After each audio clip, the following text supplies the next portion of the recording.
नमस्ते बच्चों, बीए प्रथम वर्ष की क्लास में आपका हार्दिक स्वागत है।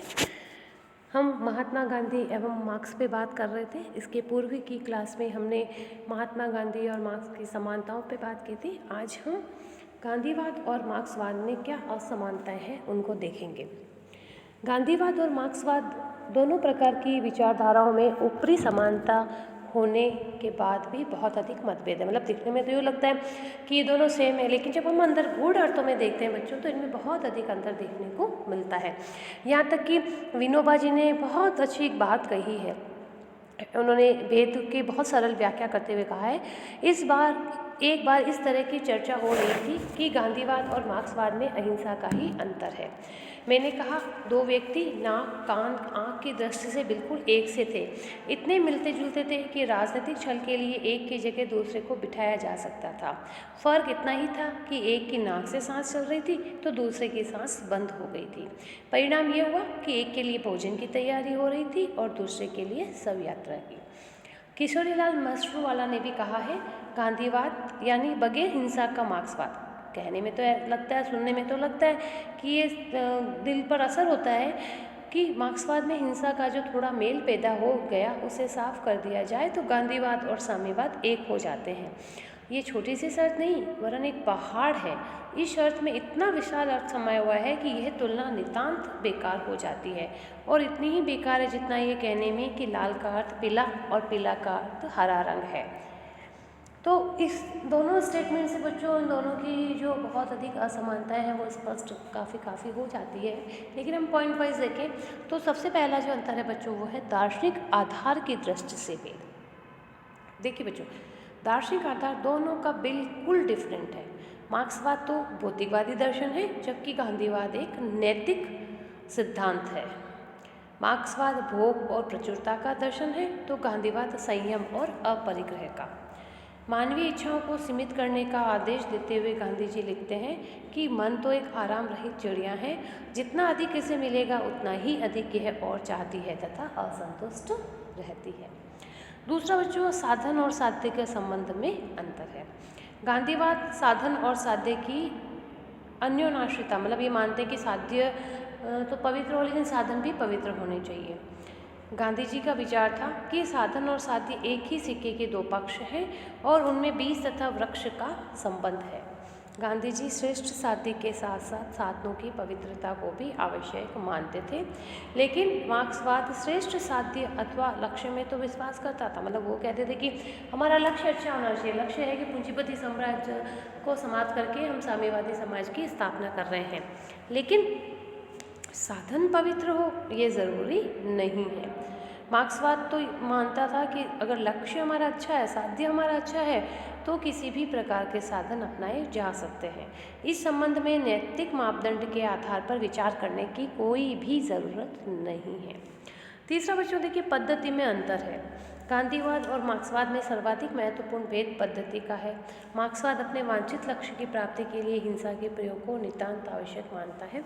इसके विपरीत गांधीवाद का न केवल प्रथम वरम अंतिम आधार भी अहिंसा ही है। गांधी जी हिंसा के इतने अधिक विरोधी थे कि वे एक स्थान पर लिखते हैं कि यदि भारत हिंसा को अपना लेता है तो मैं भारत में रहने की इच्छा भी नहीं करूँगा। मतलब क्योंकि बच्चों मार्क्सवाद तो ये कहता था कि क्रांति होगी और क्रांति के द्वारा साम्यवादी समाज की स्थापना होगी, लेकिन गांधी जी ने तो बिल्कुल अहिंसा की बात कही। और आपको ध्यान है कि असहयोग आंदोलन स्थगित ही हिंसा के प्रयोग के कारण किया गया था। तो पद्धति का बहुत ज़्यादा इनमें अंतर है। नेक्स्ट जो हम अंतर देखते हैं बच्चों वो है ईश्वर और धर्म के संबंध में। अब देखिए, मार्क्सवाद तो ईश्वर के अस्तित्व में विश्वास ही नहीं करता था, वह तो धर्म को अफीम मानता था और ढोंग मांगता था।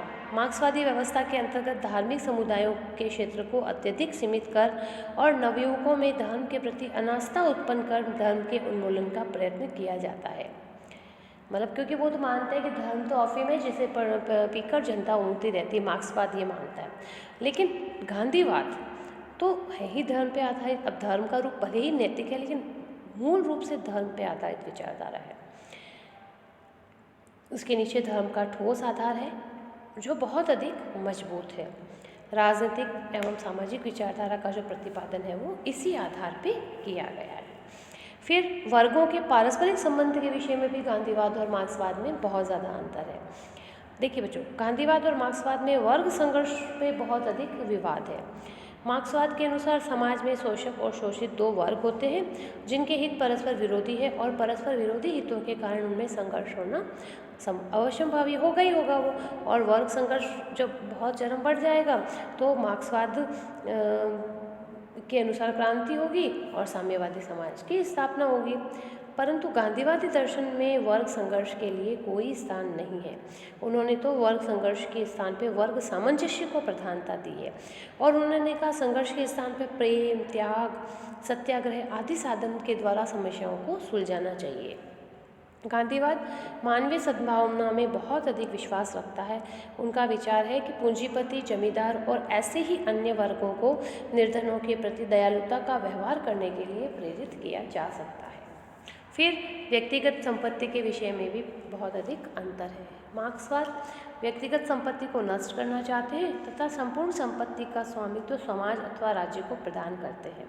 देखिए ना, जब की क्रांति तो बीच में जो संक्रमणकालीन व्यवस्था आई थी, सर्वहारा वर्ग का अधिनायक, उसमें पूंजीपतियों जो बचे कुछ अवशेषों को भी समाप्त किया गया था और सब कुछ जो राज्य समाज के हाथ में था, व्यक्तिगत संपत्ति थी नहीं।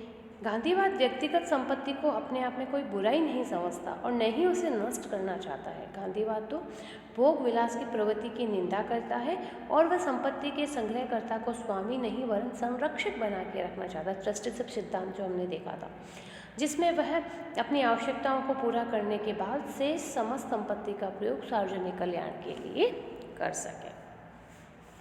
तो व्यक्तिगत संपत्ति के विषय में भी भेद थे। ये तो समाज को देना चाहते थे, लेकिन वो चाहते थे कि रहे व्यक्तिगत संपत्ति लेकिन भोग विलास नहीं हो। फिर लोकतंत्र के संबंध में देखिए बच्चों, बहुत महत्वपूर्ण अंतर है। गांधीवादी विचारधारा लोकतंत्र के समर्थक है और गांधी जी ये मानते थे कि अगर व्यक्ति के व्यक्तित्व का विकास करना चाहते हैं तो लोकतंत्रात्मक पद्धति बहुत अधिक आवश्यक है। परंतु मार्क्सवाद लोकतंत्र में विश्वास नहीं रखता है। वह लोकतंत्र को निरर्थक और निकम्मा कहते हैं और वह संसदों को भी दुकानें कहते हैं पूंजीपतियों की। लोकतंत्र को पूंजीपतियों का एक मजाक कहते हैं। इवन जो ट्राटस्की था बेटा, साम्यवादी मार्क्सवादी, वो ये कहते हैं लोकतंत्र एक निकम्मा तथा निरर्थक स्वांग है। हम सर्वहारा वर्ग के नाम पर इसका प्रतिकार करते हैं। लोकतंत्र के द्वारा शक्ति प्रदान करने का इरादा बिल्कुल बेकार है। तो लोकतंत्र जो वर्तमान में सबसे अधिक प्रचलित विचारधारा है बच्चों, मार्क्सवाद ने उसको स्वीकार नहीं किया, लेकिन गांधीवादियों के लिए, गांधीवादी दर्शन के लिए लोकतंत्र बहुत अधिक इम्पोर्टेंट था। फिर है बच्चों मानव की स्थिति के संबंध में भेद। गांधी और मार्क्स की मानव विषयक विचारधारा में महत्वपूर्ण भेद है। गांधी जी के लिए मानव सर्वप्रथम है और मानवता ही सर्वोच्च विचारधारा है। प्रोफेसर मजूमदार के शब्दों में गांधी जी के राजनीतिक दर्शन की सौर प्रणाली में मानव सूर्य है।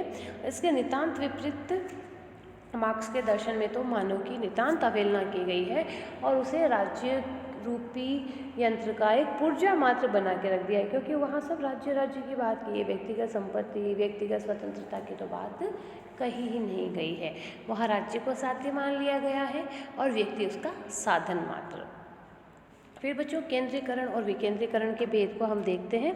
तो केंद्रीकरण और विकेंद्रीकरण में भी महत्वपूर्ण अंतर है। मार्क्सवाद औद्योगिकरण में विश्वास करता है तथा विशाल उद्योगों की स्थापना के साथ साथ उत्पादन बढ़ाने के लिए उद्योगों का अधिकाधिक मशीनीकरण करना चाहता है। वर्तमान समय की व्यवस्था का ही विस्तार करने के पक्ष में है, जिसमें बहुत उत्पादन किया जाए, लेकिन गांधीवाद वर्तमान उत्पादन व्यवस्था को दोषपूर्ण मानता है और इसके स्थान पर कुटीर उद्योगों को प्रोत्साहन तथा प्रधानता देने के पक्ष में है। बड़ी मशीनें और कारखाने ही वर्तमान सामाजिक व्यवस्था की अधिकांश बुराइयों के लिए दोषी है। इसलिए गांधीवाद सहकारी ढंग पे आधारित कुटीर उद्योग धंधों का समर्थन करता है। हमने जब गांधी जी के आर्थिक विचार देखे थे बच्चों, तो हमने इसको स्पष्ट कर दिया था कि गांधी जी शुरू से विकेंद्रीकरण के पक्षधर थे। उन्होंने कुटीर उद्योग धंधों पर ग्राम स्वराज्य की बात कही और कहा कि मशीनें अगर मनुष्य की बेरोजगारी बढ़ाती है तो वो मशीनें भी यूज़फुल नहीं है। तो अब हम जब दोनों को देखते हैं बच्चों, समानताओं को भी देखा हमने, असमानताओं को भी देखा, तो अब ये तो स्पष्ट है कि दोनों विरोधी विचारधारा है और दोनों में समानता की ज़्यादा, असमानताएं अधिक महत्वपूर्ण है। समानताएं सतही हैं, असमानताएं वास्तविक।